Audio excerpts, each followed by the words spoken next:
নমস্কার বন্ধুরা, আজকে আমি এসে গেছি বান্টু কুমার বান্টুর বাড়িতে। বান্টু আমার সে ছোটবেলার বন্ধু, যে কিনা একটু লাজুক প্রকৃতির। বান্টু কিছু বলো, আমাদের দর্শক বন্ধুদের কিছু বলো, যে তোমার এই যে নতুন রাজপ্রাসাদ তৈরি হয়েছে, তো সবই তো তৈরি হয়ে গেছে, আর শুধু একটা জিনিসের অপেক্ষা, সেটা তোমার বিয়ের।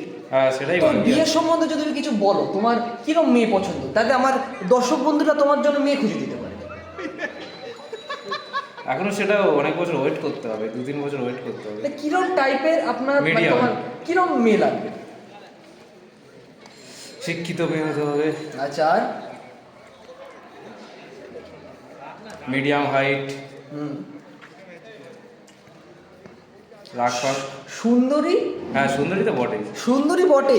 তাহলে বন্ধুরা ভালো করে এটা নোটিস করুন যে বান্টুর কিন্তু একটা সুন্দরী মেয়ে লাগবে। আর তারপর কিছু বলুন আমাদের দর্শক বন্ধুদের, আর কি লাগবে?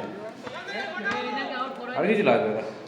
তাহলে দর্শক বন্ধুরা দেখতে পাচ্ছেন, আমার এই বান্টু বন্ধু শুধু একটা মেয়ে হলেই হবে, যে জীবিত একটা মেয়ে লাগলেই হবে।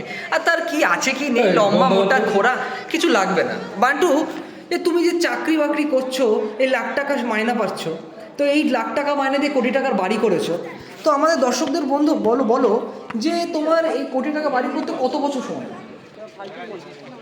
1 বছর। 1 বছরে বন্ধুরা দেখতে পাচ্ছেন বান্টুর কাছে এতটাই ব্যাংক ব্যালেন্স যে 1 বছরে কোটি টাকার বাড়ি করে দিয়েছে। কিছুটা আপনাদের সামনে দৃশ্য দেখাচ্ছি।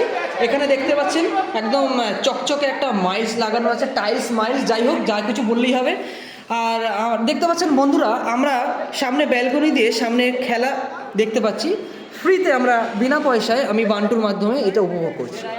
তো ধন্যবাদ বান্টু আমাকে আজকে এখানে ইনভাইট করার জন্য। বান্টুর বাড়িতে আমরা রাজপ্রাসাদে আজকে আসতে পেরেছি। আশা করছি পরবর্তীকালে ভবিষ্যতে আমরা আসতে পারবো। ধন্যবাদ সকলকে, শুভরাত্রি।